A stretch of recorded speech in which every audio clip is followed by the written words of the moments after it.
of American history, and I want to apply it to what's happening today.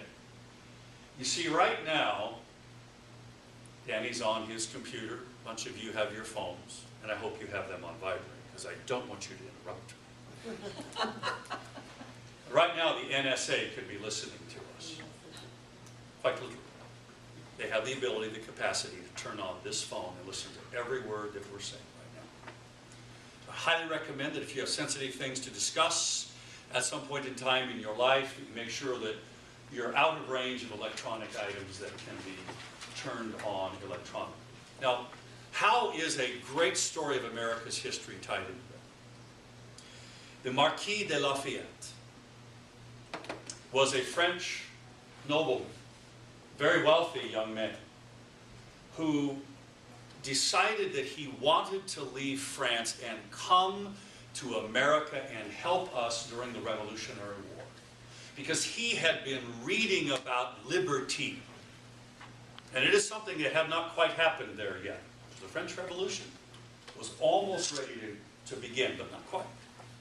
He came to this country and he fought valiantly with very little real military training. Was given a rank of general, fought here, and was inspiring to American soldiers at a time when we needed that inspiration. Fought right along George Washington.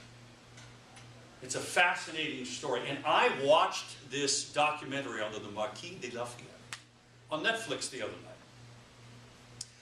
And when he left here, he had made such an impression that 50 years later, when he returned to America,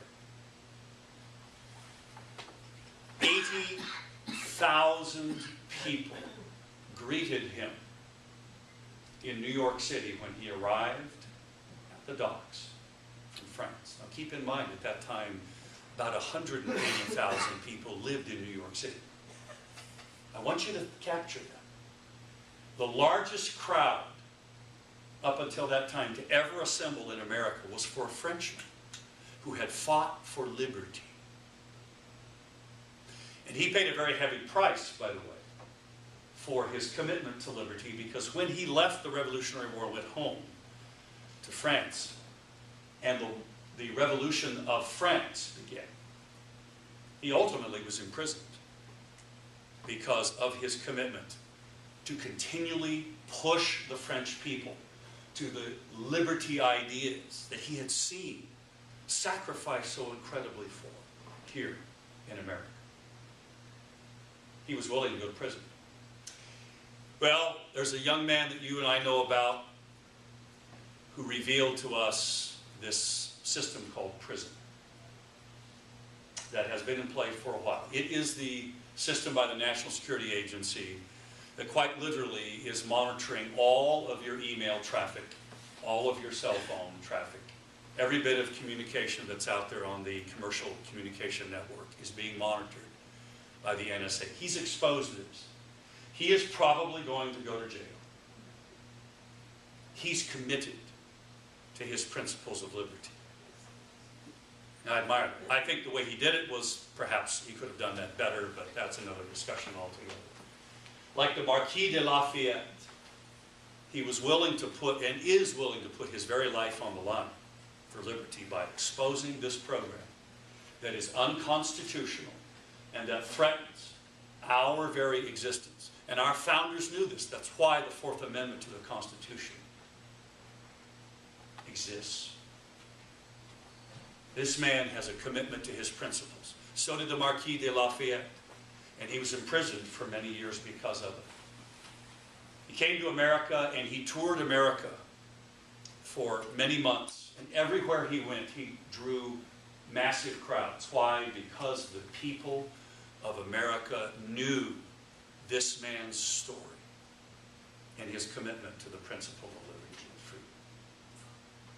And I want to encourage you to be determined, just as determined as the Marquis de Lafayette, just as determined as Cliff Zonner to stand on his principles, and just as determined as this Mr. Snowden, who has revealed this program and who will likely go to jail or end up dead somewhere.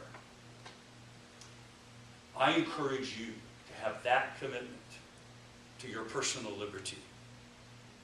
Be determined to stand for it at all costs. And you know what? If enough of us do that, then the folks at Google will modify their algorithms, and Facebook and Yahoo, and modify the NSA's access. And the NSA will no longer be able to monitor your personal emails for code words or any conversation without a judge's warrant. And even then, the court that allows that to happen, in my opinion, has rubber stamped out of 39,000 requests at the FISA court for warrants to eavesdrop. They've only rejected 11 out of 39,000. That's a rubber stamp. To me, that means that the Patriot Act must be amended or completely changed. And I have changed my position on it. I got to share that with you, friends. I truly have. This incident that has occurred with the exposure of this system, we must take it very seriously, and we must take steps, each one of us, individually, to protect our liberty and our freedoms. This is absolutely the beginning of a police state that we must not allow. And we can still stop and reverse it, friends. I want you to be determined to stand for your personal liberty. We can protect all of our great nation, here and abroad, with the right type of protocols that are acceptable under national security. But a rogue government that has allowed this to occur must not be allowed to continue. That's where you come in. That's why this is so important. Liberty is the reason so many generations of men and women have died that have gone before us. From the very founding of this nation to some of the troops that I spent time with in Iraq and Afghanistan. They believe it. I have to tell you that, as an anecdotal story to all of this, I never met a soldier that didn't want to be successful at the mission of being in Iraq and Afghanistan. I was with combat infantry. I never met one of them who didn't think that the mission wasn't critical. There probably are some now, given the politics of how things have played out. And that impressed me for an all-volunteer army. But the most impressive thing was Sergeant Vinnie Jocks, who's a friend of mine, Oregon National Guardsman with two of the 162 that I was with in Iraq in 2004. Was involved in many combat operations, was wounded, came home to Oregon.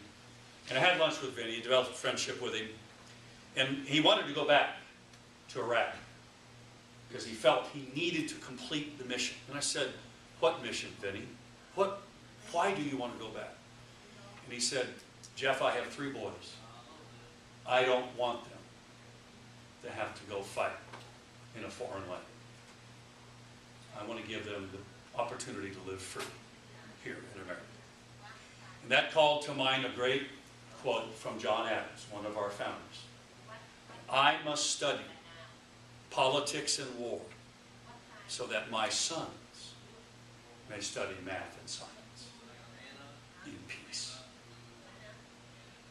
So I share those thoughts with you tonight because I want you to be determined, just as so many other of our friends today and our forefathers have been. Be determined to stand for your principles at all costs, no matter what the pressure is on you. Because unfortunately, we're seeing that play out today. Back in Congress, many of our Republican friends in the House of Representatives are not standing on their principles. We're seeing that on a number of issues.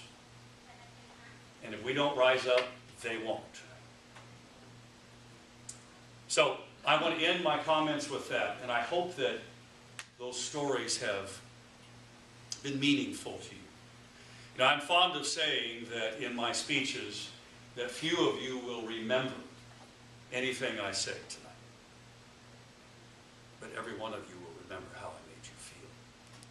And I hope I've made you feel determined that your liberty is worth protecting and that you can be an important part of that, just like so many others have. And with that, I am not going to be able to stay too much longer because I have an hour's drive home and much work to do in the very early morning. We farmers tend to get up early. It's our nature. And with that, I thank you very much. You've been a very gracious audience.